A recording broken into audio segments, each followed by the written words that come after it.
Oui, alors qu'on est vraiment dans le final du grand concert de Paris. Vous entendez sans doute les toutes dernières notes de Carmen de Georges Bizet qui sont entonnées par tout un chœur d'hommes et de femmes. Et j'entends les applaudissements. A priori, le concert est terminé. Et donc, effectivement, juste avant le début de ce feu d'artifice qui doit durer une demi-heure, eh bien, une minute de silence doit être respectée. C'est une ambiance assez particulière ici parce qu'il y a évidemment un esprit extrêmement festif. Il y a entre 500 000 et 700 000 personnes qui sont venues du monde entier ici admirer le feu d'artifice ici, et en même temps nous sommes accueillis lorsque nous sortons notamment du métro par un dispositif assez incroyable de la part des policiers et des gendarmes qui sont 1900, et j'entends le commentateur notamment de la grande soirée qui est en train d'annoncer bien la Marseillaise et une minute de silence évidemment en honneur et en hommage aux 86 personnes qui sont décédées il y a un an tout juste à Nice.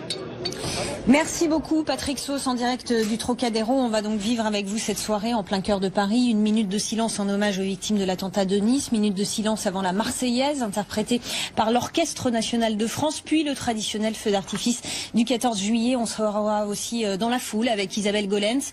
Aux côtés des très nombreux spectateurs ce soir, 500 000 personnes attendues au Champ de Mars. Et pour m'accompagner en plateau, Martin Arnaud. Merci beaucoup d'être avec nous ce soir. Vous êtes concepteur et metteur en scène de spectacles pyrotechnique. Coup d'envoi donc du feu d'artifice à Paris prévu à 23h pour une trentaine de minutes.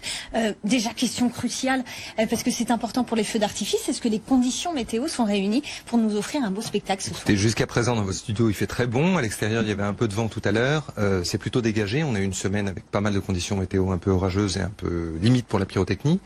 D'après ce que j'ai vu, je pense que tout va bien. Et puis si jamais il y avait quoi que ce soit, les pyrotechniciens sont suffisamment habiles pour gérer leurs artifices de manière à ce qu'il n'y ait aucun problème. Alors on voit ici la tour Eiffel illuminée et juste avant le feu d'artifice, 7 minutes de silence en hommage aux victimes de l'attentat de Nice.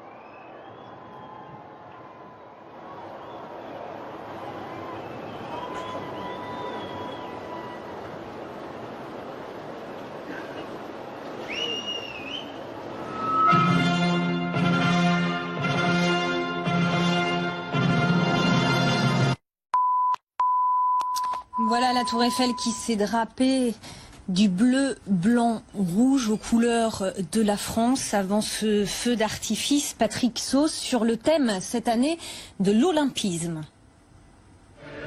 De l'olympisme, c'est vraiment le rappel de cette soirée, l'esprit de fête tout de même à Paris après cette minute de silence qui a été respectée sur le Champ de Mars, au pied de la tour Eiffel, mais ici aussi sur l'esplanade du Trocadéro, avec, vous l'avez vu, cette tour Eiffel qui est vraiment fabuleuse, vraiment face à nous en bleu, blanc, rouge. Il y a les écrans géants qui sont toujours noirs avec simplement les mots Nice, un an. Mais voilà, juste avant que le feu d'artifice démarre, il y a donc cette très belle Marseillaise qui est reprise par des centaines de personnes ici, même s'il y a beaucoup d'étrangers, bien entendu, un certain nombre de Français qui sont en train de reprendre cette Marseillaise. Et puis voilà, parce que Paris est une fête et parce que même si on n'oublie pas, bien sûr, nous n'oublierons jamais ces 86 victimes et leurs familles qui sont toujours dans la douleur, eh bien on doit continuer vraiment et notamment fêter ce 14 juillet tous les ans en continuant de penser à eux, et ça passe par ce feu d'artifice qui va commencer juste après la Marseillaise. Vous allez reconnaître les toutes premières notes, notamment les fans de Star Wars, de la Guerre des Étoiles, vous verrez au tout début pour lancer ce feu d'artifice qui doit donc durer 31 minutes très exactement sur le thème de l'olympisme, avec une douzaine de fresques qui vont être évoquées. Vous entendez les applaudissements de la foule sur cette Marseillaise un petit peu étendue. Vous voyez qu'il y a tous les couplets, c'est pas l'habitude, notamment lors des matchs de football, d'entendre les couplets supplémentaires de la Marseillaise. Nous les entendons in extenso ce soir, et donc je vous disais, il y a une douzaine de fresques sur les traditions parisiennes, la ville de l'amour, la ville de l'histoire, l'histoire, de la culture, la ville de l'écologie aussi, puisqu'on va rappeler la signature des accords de Paris comme un pied de nez un petit peu, juste quelques heures après le départ de Donald Trump, après sa visite ici en France. Et puis on célébrera l'Olympisme pour montrer encore une fois que Paris, mais aussi les Parisiens et les Français sont prêts à accueillir ces Jeux en 2024. Bleu, blanc, rouge qui s'apprête donc à briller de mille feux. Martin Arnaud, c'est un spectacle grandiose avec en toile de fond cette dame de fer. C'est une prouesse technique qui va être réalisée ce soir? Absolument, c'est une prouesse technique et pyrotechnique à la fois. Une prouesse technique parce qu'il y a des produits qui sont tirés depuis le sol évidemment, mais il y en a pas mal qui sont tirés depuis la tour. Les pyrotechniciens ont très peu de temps pour installer leur dispositif. Il y a un dispositif qu'on appelle inerte qu'ils installent à l'avance avec des cordistes qui montent sur des très hautes altitudes. Et ensuite ils doivent charger la matière active qui est donc la poudre. Et si mes informations sont bonnes, ils ont à peu près 4 ou 5 heures pour le faire. Donc c'est vraiment une course contre la montre pour que tout soit prêt pour pouvoir tirer à 23 heures. Avec sans doute de magnifiques couleurs, c'est la poudre qui donne la couleur c'est aux une effets. Combinaison chimique et de poudre effectivement qui donne la couleur et qui donne la durée des différents effets qui vont être plus ou moins longues avec des scories qui vont descendre plus ou moins bas. Alors, il faut offrir une belle vue à la fois à toutes les personnes qui sont sur le Champ de Mars et puis également à nos téléspectateurs. Il y a une véritable mise en scène dans ce feu d'artifice du 14 juillet. Il y a une véritable composition graphique qui se joue sur plusieurs plans pour pouvoir donner de la profondeur, que vous soyez du côté du Champ de Mars ou du côté du Trocadéro, puisqu'il est visible des deux côtés. Du Champ de Mars, c'est assez intéressant parce que vous avez des bombes qui sont derrière et qui vont donc donner un deuxième et un troisième plan derrière la Tour Eiffel qui va jouer le rôle vedette du premier plan. Et c'est des effets qui sont plus petits qui sont tirés sur la Tour Eiffel, puisque bien évidemment on est limité en calibre. Alors on attend d'une minute à l'autre l'introduction de ce feu d'artifice sur le réveil de la force de Star Wars. On reconnaîtra, comme nous disait tout à l'heure Patrick Sauce, les premières notes. Un feu d'artifice, c'est une montée en puissance au fil des minutes? C'est une montée en puissance. Après, il faut savoir ménager un peu et redescendre un peu de temps en temps pour pouvoir remonter, parce qu'on peut pas être en tension permanente. Donc on est sur des moments très tendus et puis on redescend sur des moments un peu plus romantiques de manière à recréer de l'émotion par la suite. Alors est-ce que ça veut dire qu'un feu d'artifice raconte quelque part une histoire? Un feu d'artifice raconte toujours une histoire. En tout cas, les concepteurs pyrotechniques ont toujours une histoire quand ils la racontent. Ils s'appuient sur une musique, un rythme émotionnel en fin de compte. Et puis ils ont une histoire très précise dans la tête pour pouvoir écrire leur scénario. Après, il y a une grande partie d'imaginaire qui est en général aidée par la musique et par les couleurs qu'on va y voir, mais il y a une partie d'imaginaire pour le public. Et on accorde donc la musique aux effets qu'on va créer dans le ciel et aux couleurs qu'on va lancer? Ça va dans les deux sens. Le plus étonnant maintenant avec les systèmes de tir informatisés intégralement qu'on a, c'est qu'on est capable véritablement de faire exploser une bombe qui a une apogée de 300 ou 400 mètres au moment précis, à la nanoseconde précise qui va tomber sur l'alto musical. Alors que la Tour Eiffel vient de s'éteindre, alors on imagine qu'elle va bientôt s'illuminer. Pour l'introduction de ce feu d'artifice du 14 juillet, le réveil de la force de Star Wars, avec un premier tableau sur le thème de la nation, et puis il y aura aussi l'écologie. On va découvrir tout ça en direct sur BFM TV. Et c'est parti. Bruitage d'électricité, battement de cœur pour un réveil de la Tour Eiffel et l'annonce d'un spectacle grandiose.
fera des ravages. We are from the north, we came from the south, we are the nation. We are from the north, we came from the south, we are the nation. Voilà Martin Arnaud, un petit mot peut-être des effets qu'on découvre aux couleurs bleu, blanc, rouge. Absolument. Si on parle technique, les grosses bombes que vous voyez dans le ciel, c'est des bombes qui sont tirées depuis le sol. Et puis après, ce qui part de la Tour Eiffel, c'est des effets qui sont tirés depuis des structures qui sont installées sur la Tour Eiffel. Est-ce que tu la sens, la nation devient ta maison.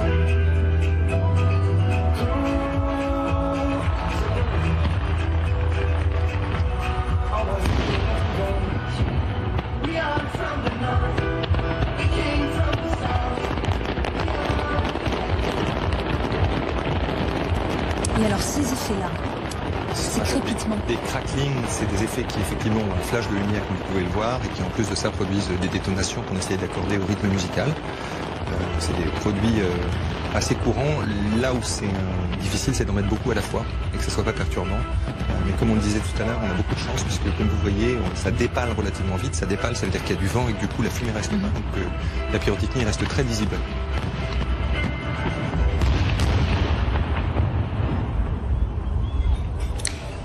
Voilà pour ce premier tableau du 14 juillet, un tableau consacré à la nation. On l'a vu notamment avec ses couleurs bleu, blanc et rouge.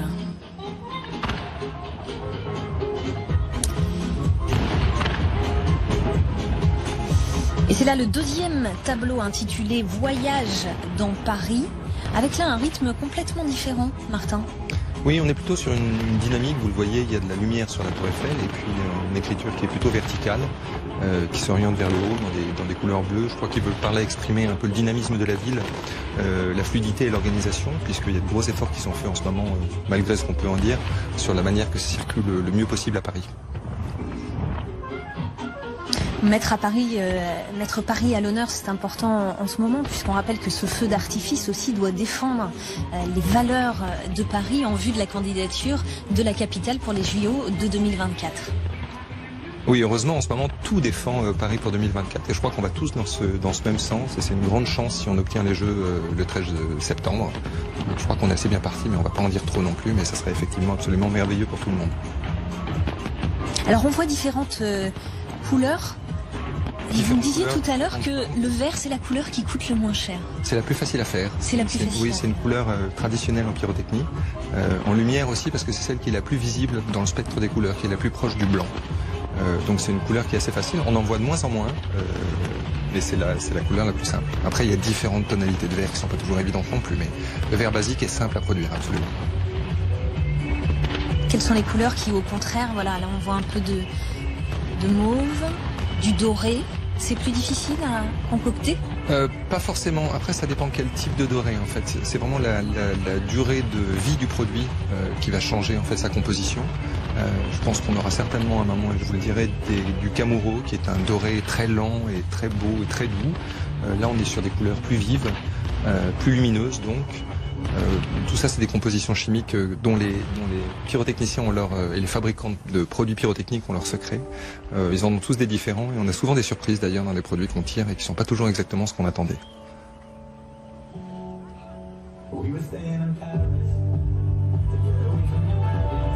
Alors voilà un titre musical pop, frais, qui raconte l'histoire d'un couple qui profite de la capitale. Donc c'est toujours Paris qui est à l'honneur.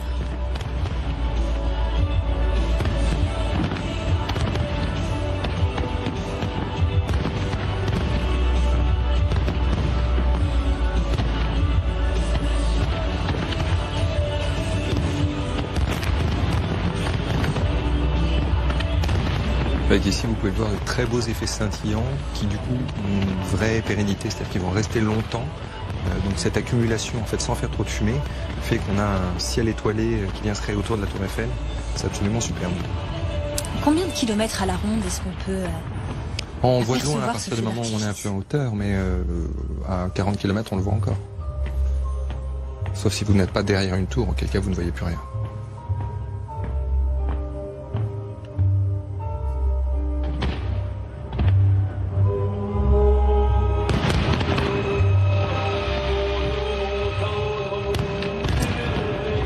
C'est une voix bien connue. La voix de Jacques Brel, la chanson des vieux amants.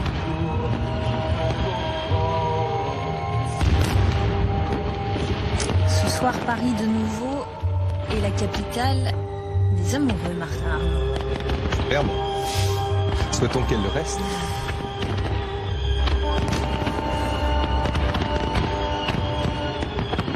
Alors est-ce que justement ce spectacle visuel s'adapte aussi aux thématiques Oui, absolument. et les effets? Les effets s'adaptent aux thématiques. Après, il faut avoir de l'imagination pour les raccorder aux thématiques. On est surtout sur un rythme, sur de la couleur, et c'est bien évidemment la bande son qui va aider à ce que la thématique soit plus claire à lire pour le public. La grande force de la pyrotechnie, c'est quand même l'émotion avant tout. Et le but ultime, je crois, d'un spectacle pyrotechnique est souvent de générer un maximum d'émotions. Un spectacle comme celui-ci, on imagine que on ne peut pas le tester à l'avance. Non, Il faut savoir imaginer ce que ça va rendre. absolument. On peut le simuler. Aujourd'hui, on a des logiciels qui simulent les effets, leur apogée, leur hauteur, etc. Mais on ne sera jamais dans la réalité quand on reste virtuel. Donc oui, c'est une fois, même le pyrotechnicien qui l'a intégralement composé, qui l'a écrit, le designer qui l'a en tête, il le découvre pour la première fois en même temps que le public qui le vit. Alors que c'est la voix de Vanessa Paradis que l'on reconnaît ici, avec le titre La scène. On voit aussi ces ruptures de rythme musical qui correspondent aux ruptures de rythme dont vous nous parliez tout à l'heure aussi dans le spectacle visuel. Il faut être capable de monter et de descendre pour recréer justement cette émotion et que il y a un truc qui est assez extraordinaire en pyrotechnie, c'est qu'on perd la notion du temps avec l'émotion. On a du mal à savoir un spectacle pyrotechnique à la fin quand on demande au public s'il a duré 10 minutes, 12 minutes, 15 minutes ou une demi-heure. Si vous posez la question, même si c'est à peu près su pour celui de Paris en général, si vous posez la question au spectateur, après le feu, vous verrez que vous aurez des réponses totalement différentes.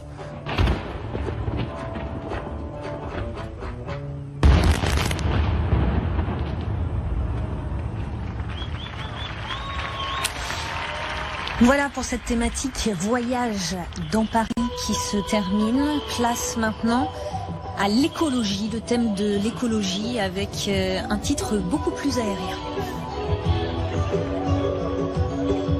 Vous voyez là, ce sont des comètes qui sont tirées depuis la tour, sur les arêtes de la Terre.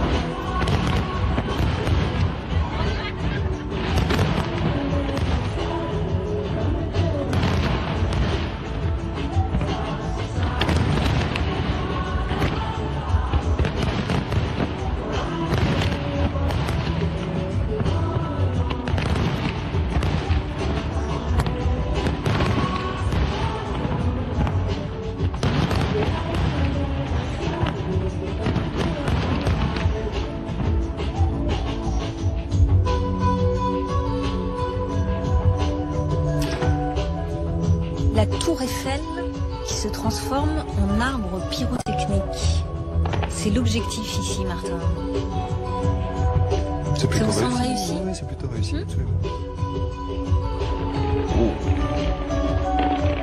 Là, c'est intéressant ce qui vient de se Très passer. intéressant. Les demi-éventails qui ont mis sur les deux. Ça, c'est très joli aussi.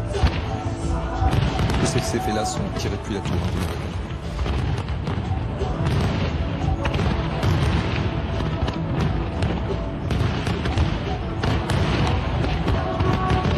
Est-ce que tous ces effets-là, vous les connaissez ou certains vous étonnent en tant que professionnel? Non, je les connais pas tous et d'ailleurs personne ne les connaît tous, ce qui fait la richesse des spectacles pyrotechniques. Il y a une combinaison qui est extrêmement importante, c'est comment on les qu'est-ce qu'on utilise, comment on les utilise, mais surtout comment on les implante.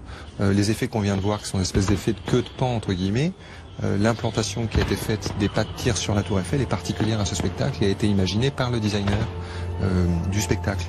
Donc c'est systématiquement une surprise. Si on voit le feu d'artifice de l'année dernière à la Tour Eiffel, c'est pas du tout la même implantation, c'est pas le même produit, il sera totalement différent. Sans parler de la thématique, juste en parlant de la technique.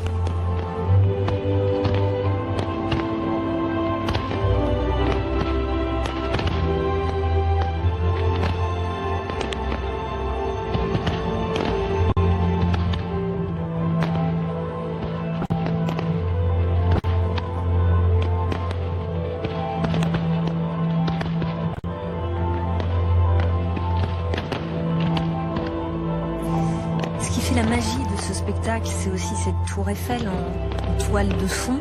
On a d'ailleurs pas toujours tiré ce feu d'artifice du 14 juillet du côté de la tour Eiffel. C'est assez récent.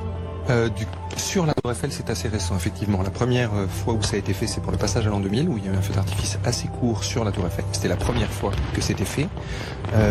Par la suite, si je dis pas de bêtises, jusqu'en 2007, on tirait pas depuis la tour Eiffel. Et puis depuis 2007, le feu d'artifice est tiré en partie depuis la tour Eiffel et depuis le jardin du Trocadéro. Avant, c'était toujours tiré au Champ de Mars, mais sur le jardin du Trocadéro. Et voilà cette tour Eiffel transformée en arbre pyrotechnique vert pour ce thème de l'écologie.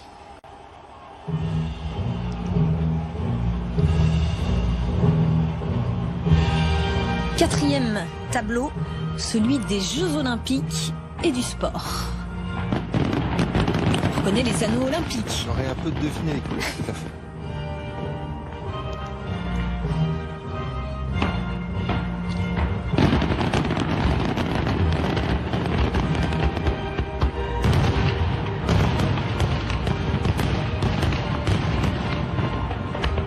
Vous avez travaillé vous-même sur ce thème des Jeux Olympiques.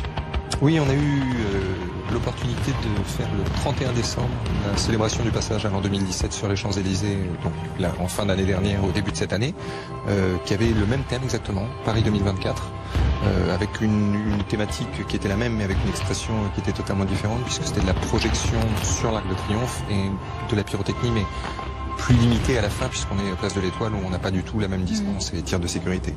Et donc là, visiblement, on peut jouer sur les couleurs des anneaux olympiques et puis cette forme aussi. Tout à fait. En pyrotechnie, on est quand même relativement limité parce qu'on n'a pas d'image, donc c'est beaucoup plus difficile d'exprimer les choses. Encore une fois, on est dans le référent.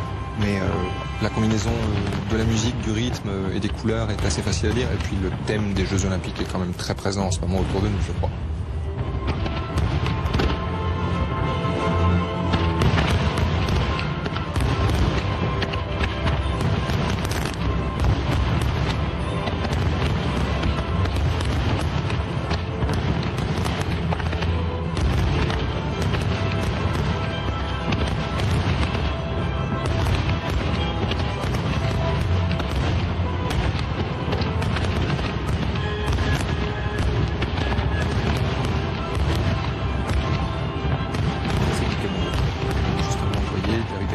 Très lente, une couleur très dorée, qui, je pense, exprime la médaille et la victoire. La médaille d'or. Tout à fait, plutôt, oui.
Voilà cette séquence qui évoquait la fête qui entoure les Jeux Olympiques.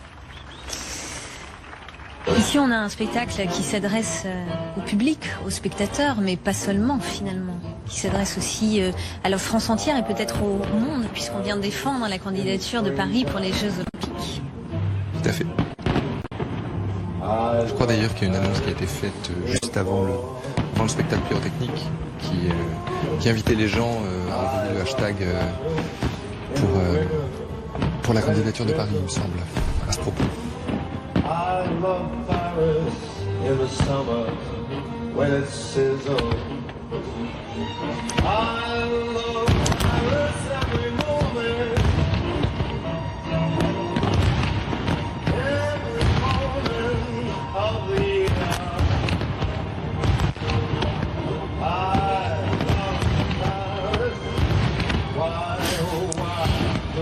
petit cœur donc dans le ciel parisien, si ma vision est bonne. C'est compliqué à réaliser ces effets-là? Oui, c'est assez compliqué. Le plus compliqué, c'est de savoir dans quel sens ils vont finir par s'ouvrir, si vous voyez ce que je veux dire. C'est-à-dire qu'un cœur bien axé donne pas du tout la même image qu'un cœur mal axé. Effectivement. Voilà, donc oui, c'est pas simple, c'est jamais garanti. Il faut beaucoup de chance. Ça marchait plutôt bien, cela dit. Ici. Why, oh why do I love Paris? Because my love is here. She's there.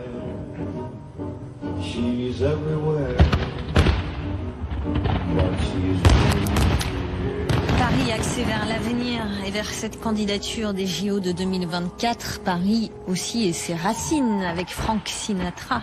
I Love Paris.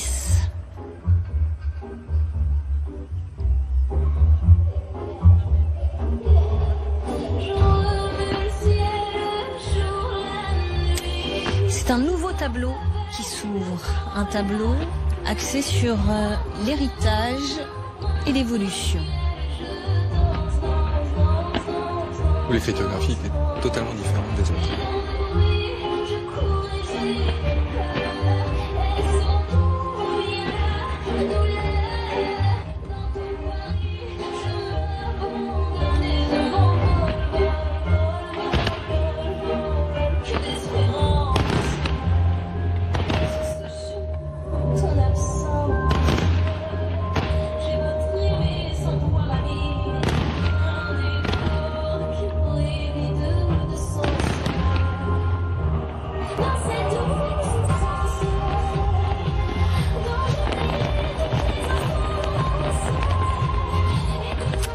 Avec ce titre, la dernière danse. Alors que les couleurs justement dansent au pied de la Tour Eiffel, Martin.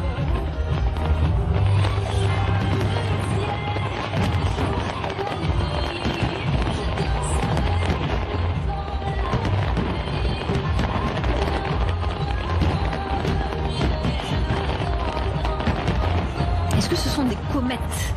Oui, ce sont des comètes parce que vous voyez leur départ. Les bombes, en fait, vous ne voyez pas d'où elles partent. Là, par exemple, ce que vous voyez, ce sont plutôt des bombes. Mais ce qu'on avait au sol au départ, c'était effectivement des comètes. Des comètes traçantes, même, pour être précis. Combien de temps faut-il pour créer un spectacle comme celui-là? À partir de le 14 juillet à Paris, comme beaucoup de feux d'artifice comme celui-ci, ce sont des appels d'offres publics. Donc là, c'est lancé en début d'année et on a en général une attribution vers le mois de mars ou avril. Donc c'est quasiment 6 mois de travail, aussi bien pour l'écriture que pour la programmation. Puis ensuite, il faut commander les produits, il faut les installer, il faut les amener. Enfin, c'est beaucoup de boulot, vraiment beaucoup de boulot.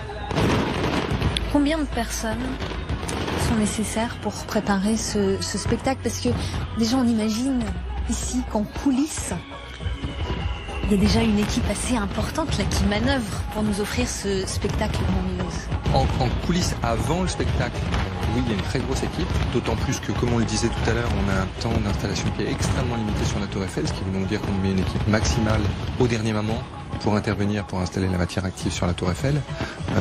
C'est au moins une centaine de personnes, je pense. Et pendant le spectacle, en ce moment même? Pendant le spectacle, tout le monde veille à la sécurité. Il y a un ordinateur qu'on contrôle qui va être le chef de tir avec des gens qui sont derrière pour s'il y a le moindre problème. Mais pendant le spectacle, en général, il y a pas mal de gens qui en profitent.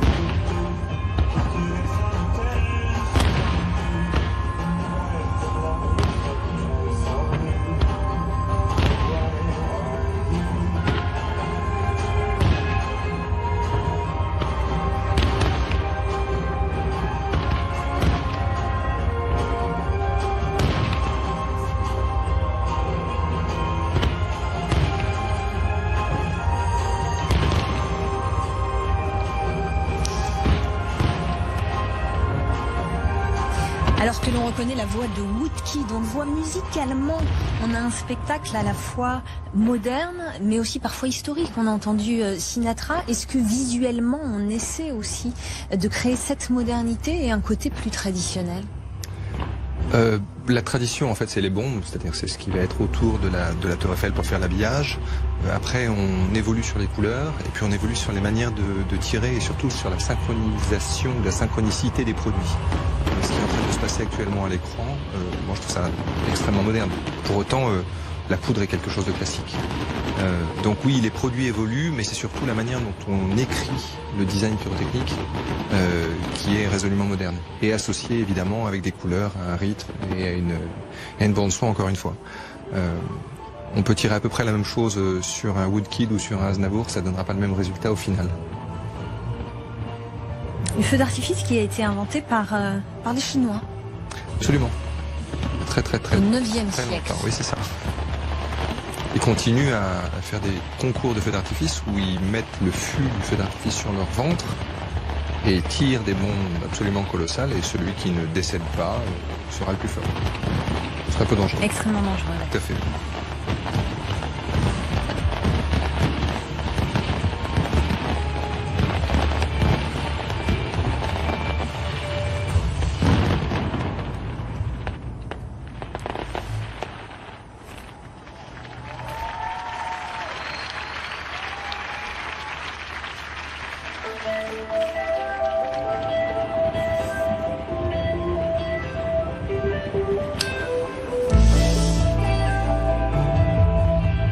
Et c'est donc un nouveau tableau qui s'ouvre, tableau dédié aux Parisiens et aux Parisiennes.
Quels sont ces effets un peu en forme de saule pleureur,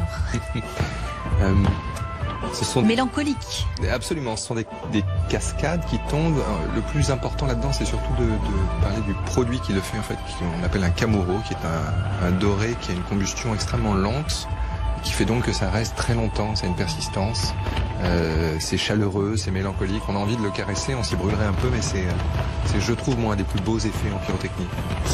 Vous qui êtes un professionnel, vous qui avez décidé de dédier votre vie au feu d'artifice, qu'est-ce qui vous passionne dans ces spectacles et dans celui qu'on a sous les yeux ce soir? Moi, je suis un peu plus généraliste. Je fais des spectacles de manière globale dans lesquels la pyrotechnie est un des ingrédients. Ce qui me passionne, c'est le fait que ça soit, comme le disait un grand pyrotechnicien, de la peinture dans le ciel, et de la peinture qui est totalement éphémère.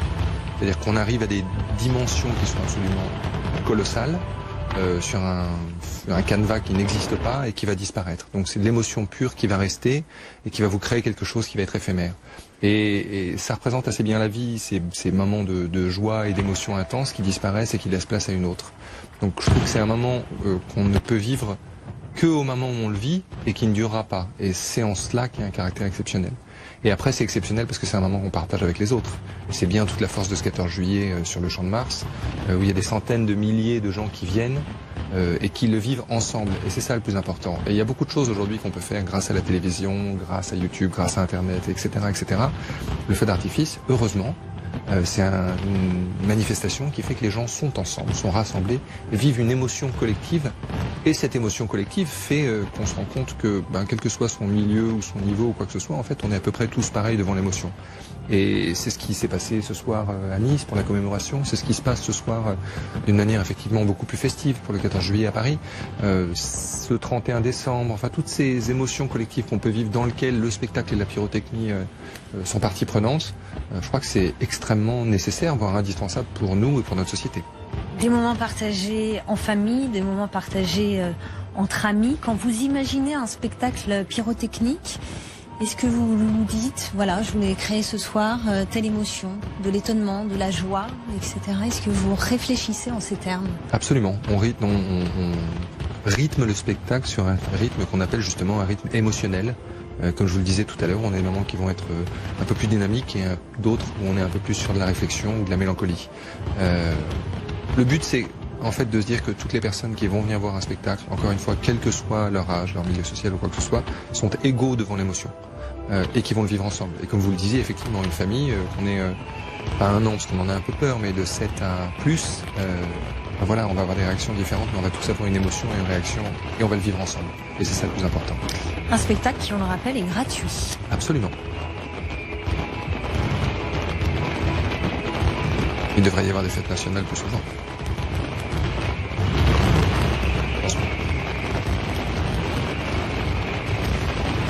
Alors on voit là le rythme qui s'accélère. Si ce n'est pas le bouquet final, on approche de la fin.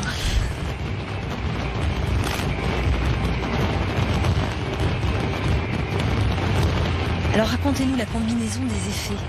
Alors là, on a des bombes en haut, on a beaucoup de faisceaux de lumière qui tournoient au pied de la tour Eiffel, comme vous le voyez, et puis on a des bombes un peu plus basses, et puis on a des effets qui partent de la tour Eiffel. En fait, tout est assez mélangé, ce qui fait cet amas de couleurs.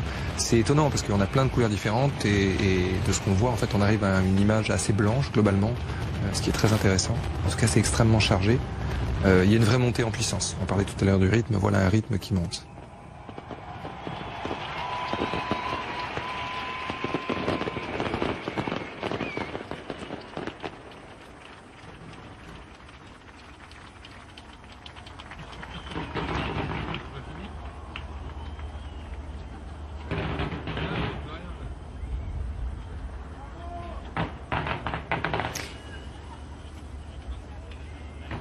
Là, on voit le matériel fixé aux poutrelles de fer.